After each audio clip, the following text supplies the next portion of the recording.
Hello everyone. आज हम आपके सामने चैप्टर 1.4 बिजनेस स्टडी +2 क्लास का लेके आए हैं, जिसका नाम है कोऑर्डिनेशन, नेचर एंड इम्पोर्टेंस। मतलब कि समन्वय, उसकी प्रकृति और उसका महत्व। तो कुछ भी आगे बढ़ने से पहले हम छोटी सी एक लाइन है ज़बरदस्त, ये पढ़ते हैं कि समन्वय 2+2 = 5 संभव बनाता है। Coordination make 2+2 = 5 possible. मीन्स जो नहीं भी होने वाला कार्य है कोऑर्डिनेशन के माध्यम से वो भी हो जाएगा। मान लो 2 जने मिल के बोलने लग जाए 2 दूनी 8, तो तीसरा जना भी सोचने में मजबूर हो जाएगा भाई 2 दूनी 8 ही होता है क्या। मतलब वो उन दोनों के आपसी कोऑर्डिनेशन की वजह से हुआ है। कुछ भी मतलब ये यहाँ पे इस तरह की बात बता रहा है कि जो कार्य संभव नहीं हो सकता कोऑर्डिनेट के माध्यम से वो भी संभव बनाया जा सकता है। ये है इसका मतलब और मकसद। ठीक है, तो हम चलते हैं समन्वय के मतलब कि कोऑर्डिनेशन के मीनिंग पर।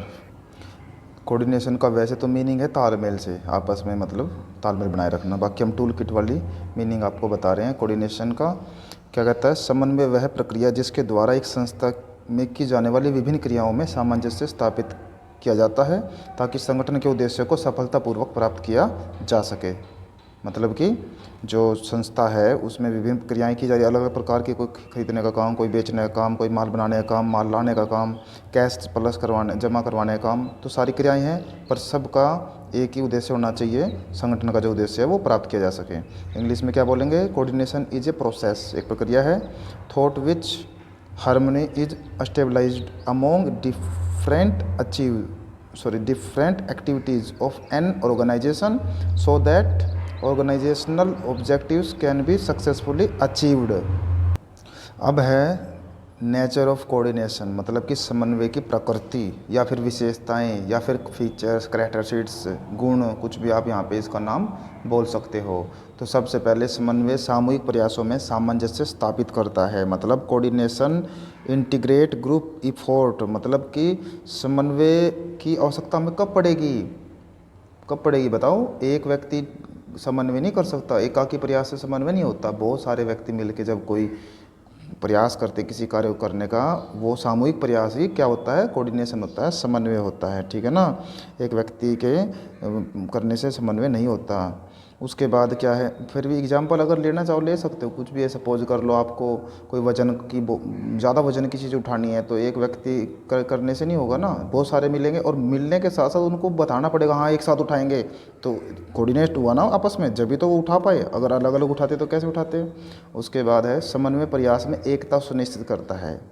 Coordination ensure unity of action, जो भी यूनिटी का एक्शन होगा उसमें एकता, मतलब एक मिल के काम करना। जैसे कि उदाहरण इसमें बिजनेस वाला ले लेते हैं हम, कि क्रय जैसे मतलब परचेज हो गया, सेल डिपार्टमेंट हो गए, अपनी अपनी क्रियाओं को इस ढंग से कोऑर्डिनेट करेंगे, समन्वित करेंगे कि ताकि क्रय आदेशों की पूर्ति की जा सके। भाई जितना माल खरीदना है उसको आराम से पूरा किया जा सके। कुल मिला के एकता होनी चाहिए उनमें आपस में, यूनिटी। समन्वय एक सतत प्रक्रिया है, सतत मतलब लगातार चलने वाली प्रक्रिया है। Coordination is a continuous process. Continuous process का मतलब है एक के बाद एक, यह लगातार चलती रहनी चाहिए।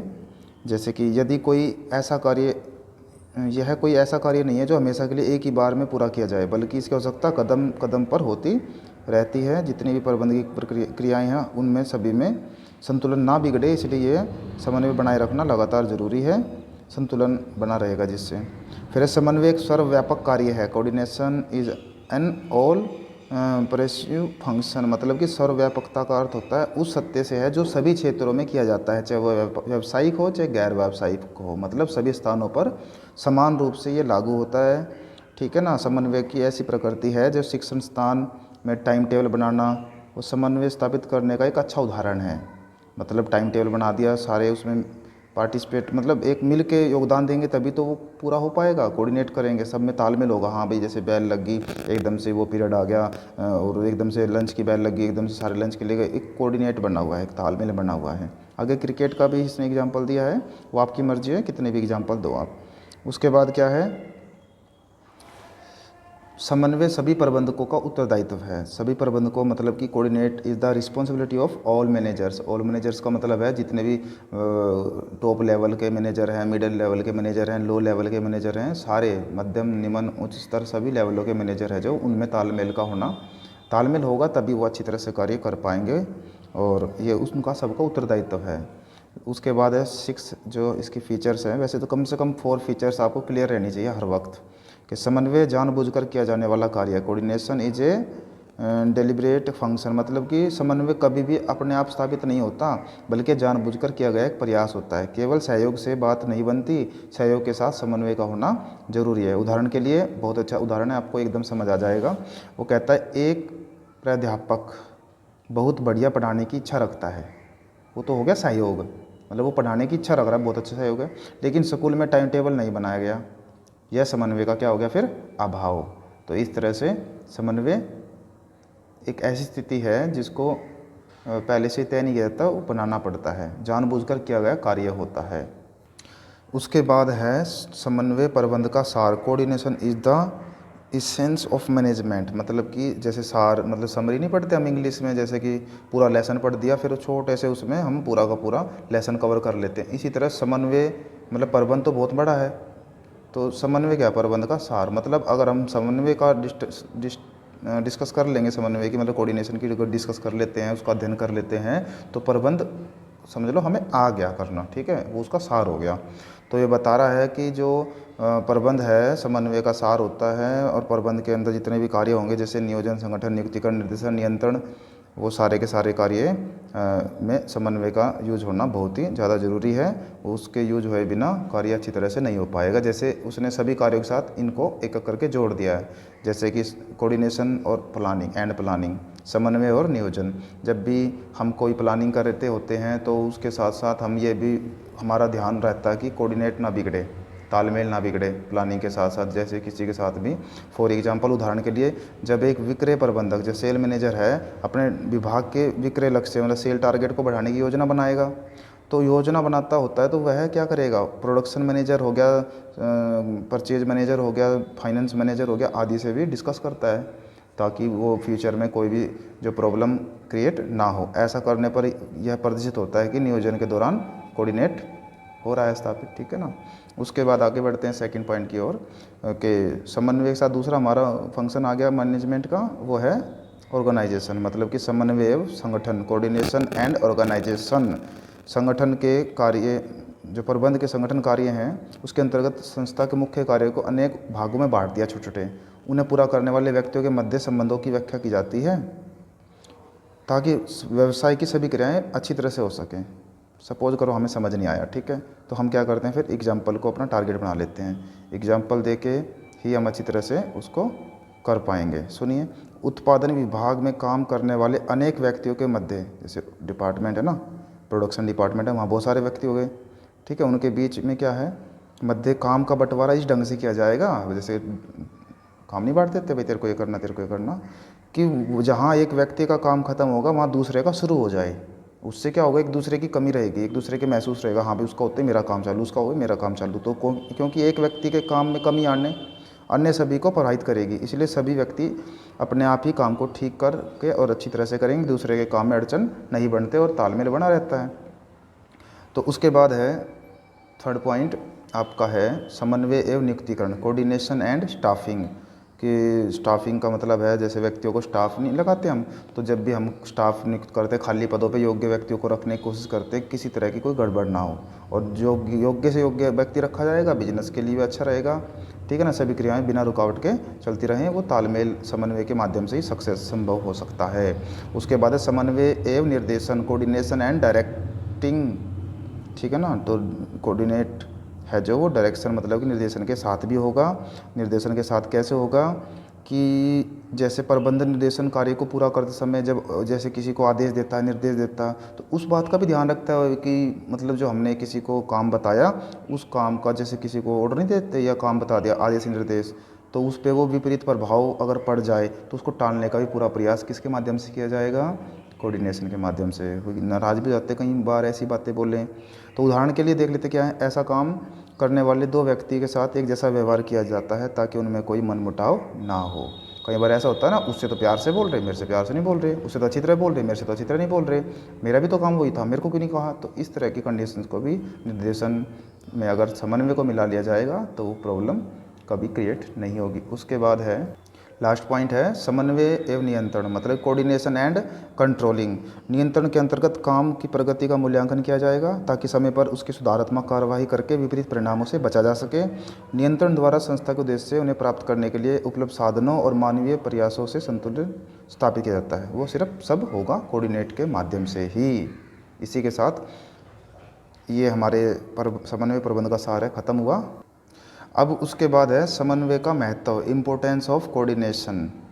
इम्पोर्टेंस ऑफ कोऑर्डिनेशन, भाई जो समन्वय है, कोऑर्डिनेशन है, उसकी क्या क्या इंपॉर्टेंस है, कहाँ कहाँ वो बेनिफिशियल रहेगा। संगठन का आकार, साइज ऑफ द ऑर्गेनाइजेशन।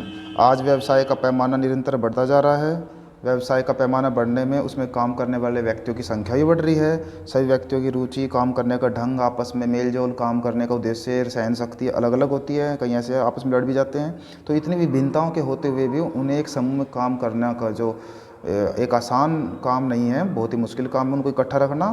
तो वो किससे पूरा हो पाएगा? सिर्फ समन्वय से। तो महत्वपूर्ण है समन्वय जब संगठन का आकार ज़्यादा से ज़्यादा बड़ा होता चला जाएगा। उसके बाद है कार्यात्मक विभेदीकरण। कार्यात्मक विभेदीकरण का मतलब है फंक्शनल डिफरेंशिएशंस, मतलब एक संस्था में स्थापित विभिन्न विभागों का हित। अलग अलग डिपार्टमेंट होते हैं ना, जैसे sale department, purchase department, production department, तो अलग अलग हो सकते हैं। तो ऐसी स्थिति में संस्था के मुख्य उद्देश्य को पूरा करने में रुकावट बन जाती है। तो इस हानि से बचने का एक ही तरीका है, वह है कि दोनों में समन्वय स्थापित किया जाए। जो डिपार्टमेंट है उनमें आपस में कोऑर्डिनेट बनाया जाए, भाई इस तरह से आप कार्य करें जिससे कि सब अपने अपने उद्देश्य से पूरा करके संस्था के उद्देश्य को पूरा कर सकें। ये सब समन्वय से ही पूरा हो पाएगा। वशिष्टीकरण मतलब स्पेशलाइजेशन। स्पेशलाइजेशन का मतलब है कार्य को छोटे छोटे भागों में बांट दिया जाएगा, मुख्य क्रियाओं को प्रत्येक संगठन में। वशिष्टीकरण का मतलब यही होता है कि लाभ उठाने के लिए, वशिष्टीकरण का लाभ उठाने के लिए मुख्य क्रिया को अनेक छोटी उपक्रियाओं में बांट दिया जाता है। तो प्रत्येक उपक्रिया को अलग अलग व्यक्तियों को सौंप दिया जाता है, जो कि उस काम का क्या हो जाएगा, फिर स्पेशलिस्ट, विशेषज्ञ बन जाएगा। प्रत्येक व्यक्ति कुल कार्य की परवाह किए बिना अपने कार्य को अपने ही ढंग से करना चाहता है। तो ऐसी स्थिति में विभिन्न व्यक्तियों की क्रियाओं को सफलतापूर्वक पूरा करने के लिए उनमें समन्वय स्थापित करना आवश्यक हो जाता है, ठीक है ना, जिससे वो कार्य को अच्छा करेगा। तो वशिष्टीकरण का यही बेनिफिट है कि कार्य को छोटे छोटे भागों में बांट के देंगे, वो कार्य अच्छा भी करेगा और बढ़िया वाले तरीके से करेगा। पर ये जब भी हो पाएगा जब उनमें सब में समन्वय होगा। तो समन्वय का इसमें भी बहुत ही महत्व है। उसके बाद है 4 पॉइंट, विभिन्न प्रक्रियाओं की एक दूसरे पर निर्भरता, मतलब इंडिपेंडेंसी ऑफ डिफरेंस प्रोसेस। कि समन्वय के महत्व का अलग तत्व एक संस्था की सभी इकाइयों को एक दूसरे पर आश्रित होना। जैसे वही कोई अलग अलग प्रोसेस चल रही हैं पर एक दूसरे पर डिपेंड हो जाएंगी, तो विभिन्न इकाइयाँ एक दूसरे पर जितनी अधिक आश्रित होंगी समन्वय की आवश्यकता उतनी ही अधिक होगी। अगर ज़्यादा डिपेंड एक दूसरे पर तो कोऑर्डिनेशन का होना बहुत ही ज़्यादा ज़रूरी हो जाएगा। इसी के साथ हमने जो कोऑर्डिनेट वाला आपका चैप्टर है, ये समन्वय वाला जो चैप्टर है, इसमें मैंने आपको 3 क्वेश्चन बताए हैं। तो कम से कम हर एक क्वेश्चन की 4 हेडिंग आपको अच्छी तरह से क्लियर याद रहनी चाहिए। और याद रखना मुश्किल काम नहीं है, ध्यान से रखना पड़ेगा आपको। मतलब आप ये ना हो कि महत्व को सार में मिला दो, सार को विशेषताओं में मिला दो और फिर ना ही क्वेश्चन वो ठीक होगा और ना ही उसके कोई नंबर मिलेंगे। तो इस बात का विशेष ध्यान रखें कि आपके माइंड में ऐसा होना चाहिए, जैसे ही आप हेडिंग राइट करें तुरंत उसके अंदर लिखने की कॉन्फिडेंस आना चाहिए। तो इसको याद नहीं करना होता अंदर वाले को, ना ही रट्टा मारना होता है, सिर्फ ध्यान देना होता है क्या कहना चाह रहा है, उसकी डीप सोचो उसके बारे में और राइट कर दो। तो इस तरह से ये आपका चैप्टर यहाँ पे कंप्लीट होता है कोऑर्डिनेट वाला। और उम्मीद है कि आपको समझ आया होगा और आप अच्छी तरह से इसको करेंगे। Thank you.